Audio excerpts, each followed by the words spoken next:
कभी तुमने स्वयं से यह प्रश्न पूछा है, मेरी चेतना आखिर है कहाँ?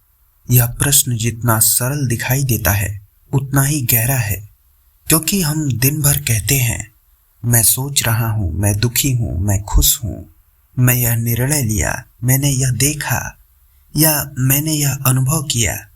लेकिन एक क्षण के लिए ठहर कर पूछो, वह मैं कौन है जो सोच रहा है, जो विचार को देख सकता है?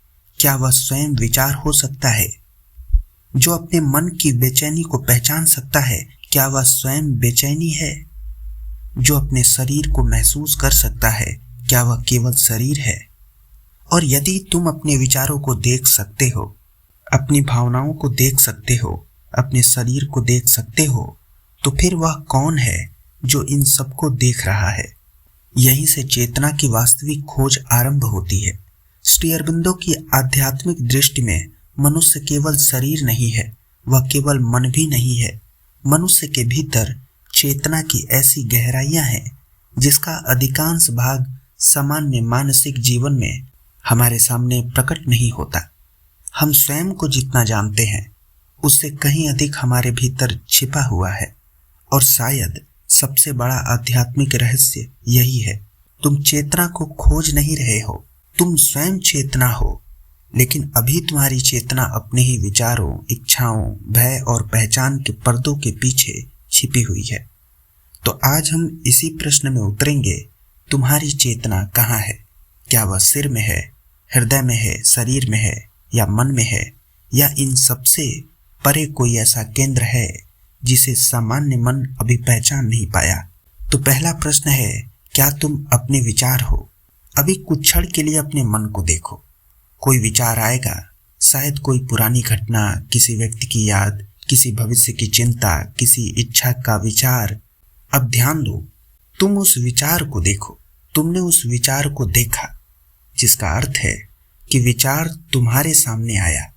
लेकिन जो सामने आता है वह देखने वाला नहीं हो सकता। यदि विचार तुम्हारे सामने है तो तुम विचार से कुछ अलग हो। यही बात भावनाओं के साथ भी है। तुम कहते हो, मैं क्रोधित हूं, लेकिन यदि तुम क्रोध को पहचान सकते हो तो क्रोध तुम्हारे भीतर उत्पन्न हुई एक अवस्था है। तुम कहते हो, मैं बहुत दुखी हूं, लेकिन यदि तुम अपने दुख को देख सकते हो तो दुख तुम्हारे अनुभव का एक हिस्सा है, वह तुम्हारी संपूर्ण सत्ता नहीं है। और यही बात श्री अरबिंदो की चेतना संबंधी साधना को समझने की एक महत्वपूर्ण कुंजी है।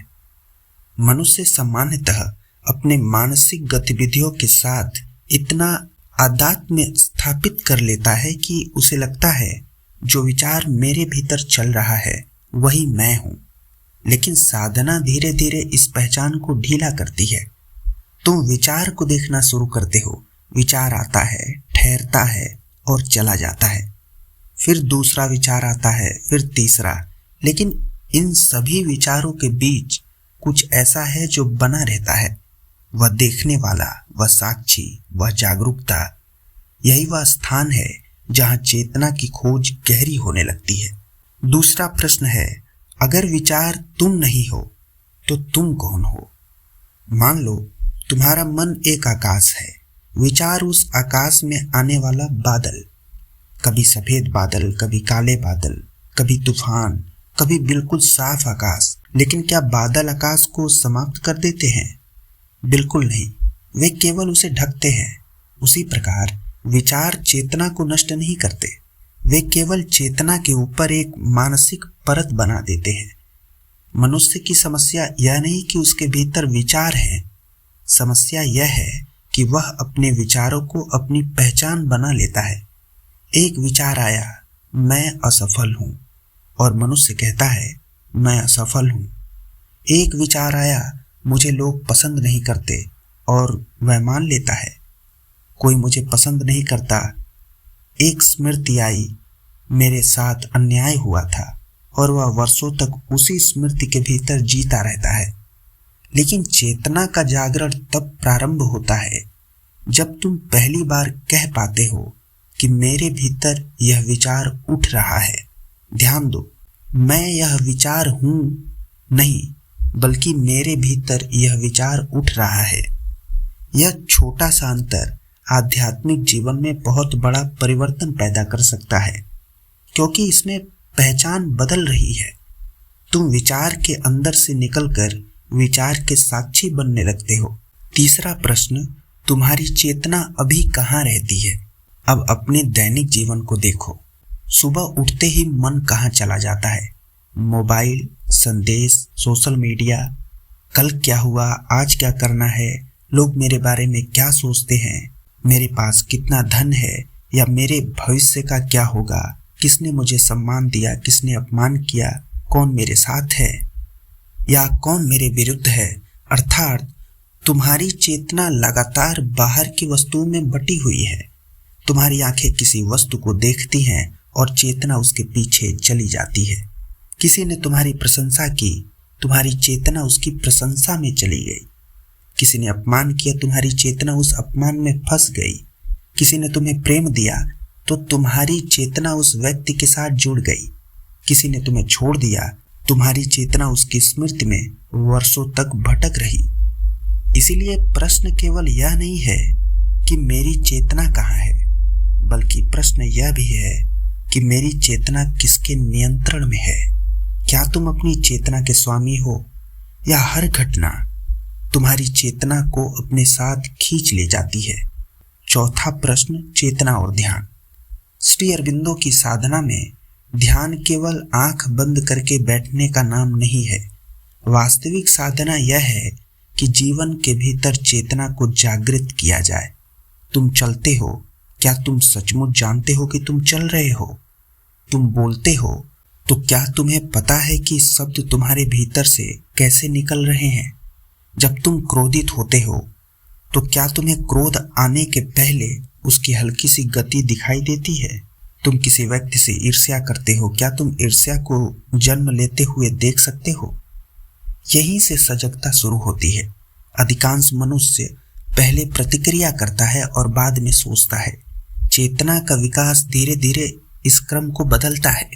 पहले जागरूकता आती है, फिर प्रतिक्रिया दिखाई देती है, फिर प्रतिक्रिया और कर्म के बीच एक अंतर पैदा होता है और उसी अंतर में स्वतंत्रता जन्म लेती है।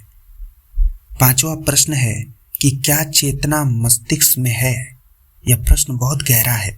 हम सामान्यतः मानते हैं कि चेतना मस्तिष्क की गतिविधि है, लेकिन आध्यात्मिक दृष्टि इस प्रश्न को दूसरी दिशा में ले जाती है। यदि मस्तिष्क एक उपकरण है, तो उसे उपयोग करने वाली चेतना क्या है? जैसे आंख देखने का माध्यम है, लेकिन देखने का अनुभव केवल आंख नहीं है। कान सुनने का माध्यम है, लेकिन सुनने की अनुभूति केवल कान नहीं है। उसी प्रकार मस्तिष्क विचारों को व्यवस्थित करने का एक साधन हो सकता है, लेकिन चेतना को केवल मानसिक गतिविधि तक सीमित कर देना आध्यात्मिक अनुभव की संभावनाओं को बहुत छोटा कर देता है। श्री अरविंदो का दृष्टिकोण चेतना को केवल मानसिक स्तर पर नहीं रोकता। वे चेतना के अनेक स्तरों की बात करते हैं। भौतिक चेतना, प्राणिक चेतना, मानसिक चेतना और उसके ऊपर की अधिक व्यापक आध्यात्मिक चेतना। इसीलिए मनुष्य की वर्तमान मानसिक अवस्था अंतिम अवस्था नहीं है। मनुष्य अभी अधूरा है और उसका विकास केवल बाहरी तकनीक या बुद्धि का विकास नहीं है। उसका वास्तविक विकास चेतना का विकास है। छठा प्रश्न, मन से ऊपर क्या है? मनुष्यों ने मन को बहुत बड़ा समझ लिया है, क्योंकि मन विचार कर सकता है, तर्क कर सकता है, कल्पना कर सकता है, योजना बना सकता है, लेकिन क्या मन स्वयं को पूरी तरह समझ सकता है? यही कठिनाई है। मन स्वयं को समझने के लिए भी मन का उपयोग करता है। यह ऐसा है जैसे आंख स्वयं को सीधे देखने की कोशिश करे। मन लगातार विभाजित करता है, यह सही है या गलत है, यह अच्छा है या बुरा है, यह मुझे चाहिए या यह मुझे नहीं चाहिए। लेकिन चेतना का गहरा स्तर इन विभाजनों के पीछे स्थित हो सकता है। इसलिए आध्यात्मिक साधना मन को नष्ट करना नहीं है, मन को उसके उचित स्थान पर स्थापित करना है। मन स्वामी नहीं, साधन बने, विचार मालिक नहीं, उपकरण बने, तब चेतना अधिक स्वतंत्र होकर काम कर सकती है। 7वां प्रश्न है भीतर का साक्षी। अब एक प्रयोग करो। आज रात जब तुम अकेले हो तो शांत बैठो, आंखें बंद कर लो, अपने विचारों को रोकने की कोशिश मत करो, बस देखो। एक विचार आएगा, उसे जाने दो, दूसरा आएगा, उसे भी जाने दो।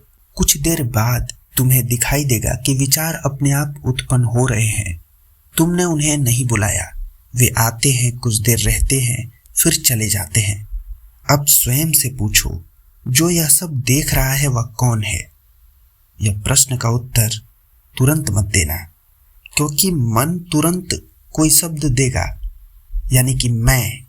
लेकिन फिर पूछो, यह मैं कौन है? नाम नहीं, नाम तो समाज ने दिया। शरीर बदलता रहता है। विचार भी बदलते रहते हैं। भावनाएं वो भी आती जाती हैं। तो फिर वह क्या है जो इन सभी परिवर्तनों के बीच किसी गहराई में उपस्थित रहता है? यही प्रश्न साधना को जन्म देता है। 8वां प्रश्न है हृदय की गहराई। श्री अरबिंदो की योग दृष्टि में भीतर के उस गहरे आध्यात्मिक केंद्र की खोज अत्यंत महत्वपूर्ण है, जिसे वे मनुष्य के अंतरतम सत्य से जोड़ते हैं। यह केवल भावुकता नहीं है, यह कोई कल्पना नहीं है, यह उस आंतरिक सत्ता की ओर मुड़ना है जो हमारी बाहरी व्यक्तित्व से कहीं अधिक गहरी है। हमारे भीतर एक बाहरी व्यक्तित्व है, नाम, रिश्ते, व्यापार, सफलता, असफलता, इच्छाएं, भय, स्मृतियां, लेकिन इनके पीछे एक अधिक गहरा अस्तित्व भी हो सकता है। साधना का अर्थ उस गहराई की ओर लौटना है। जब मन शांत होता है, जब इच्छाओं का शोर कुछ कम होता है, जब अहंकार की पकड़ ढीली होती है, तब मनुष्य अपने भीतर एक ऐसी शांति का स्पर्श कर सकता है जो परिस्थितियों पर निर्भर नहीं होती। तब वह समझने लगता है शांति बाहर से प्राप्त होने वाली वस्तु नहीं है, वह भीतर पहले से उपस्थित एक संभावना है। 9वां प्रश्न है क्या तुम्हारी चेतना बाहर बिखरी हुई है? अपने भीतर को देखो। तुम्हारा कुछ हिस्सा भविष्य में है, कुछ अतीत में, कुछ किसी व्यक्ति के पास, कुछ धन के पास, कुछ प्रतिष्ठा के पास, कुछ भय के पास और कुछ इच्छा के पास। फिर तुम कहते हो मैं बेचैन क्यों हूं? क्योंकि तुम्हारी चेतना एक जगह नहीं है, वह हजारों दिशाओं में बटी हुई है। एकाग्रता केवल किसी वस्तु पर ध्यान लगाने का नाम नहीं है। वास्तविक एकाग्रता तब आती है जब तुम्हारी चेतना धीरे धीरे अपने केंद्र की ओर लौटती है। इसीलिए साधना में एक महत्वपूर्ण कार्य है चेतना को वापस बुलाना। जहां जहां तुम्हारी ऊर्जा चली गई है उसे धीरे धीरे भीतर लाना। पुरानी स्मृतियों से वापस, भविष्य की चिंताओं से वापस, दूसरों की राय से वापस, अहंकार की कहानियों से वापस और अंततः अपने भीतर। 10वां प्रश्न है कि चेतना को वापस कैसे लाएं? इसके लिए कोई रहस्यमय विधि आवश्यक नहीं। सबसे पहले जागरूकता। जब कोई विचार आए देखो, जब इच्छा उठे देखो, जब क्रोध उठे देखो, जब भय उठे तो देखो, जब किसी व्यक्ति के प्रति आकर्षण या घृणा पैदा हो तो देखो, लेकिन तुरंत निर्णय मत दो। यही अंतर बहुत महत्वपूर्ण है, क्योंकि देखने वाली चेतना और प्रतिक्रिया करने वाले मन के बीच धीरे धीरे दूरी बनने लगती है और उस दूरी में शक्ति है। मान लो किसी ने तुम्हारा अपमान किया, सामान्य मन तुरंत प्रतिक्रिया देगा, लेकिन यदि चेतना जागृत है तुम्हारी तो तुम्हें पहले दिखाई देगा कि मेरे भीतर क्रोध उठ रहा है। फिर तुम देखोगे मेरे भीतर प्रतिशोध की इच्छा उठ रही है। फिर तुम देखोगे मेरा अहंकार चाहता है कि मैं उसे उत्तर दूं। और अब तुम्हारे पास विकल्प है। तुम प्रतिक्रिया के गुलाम नहीं हो, तुम देखने वाले बन गए हो। यही चेतना की शक्ति है।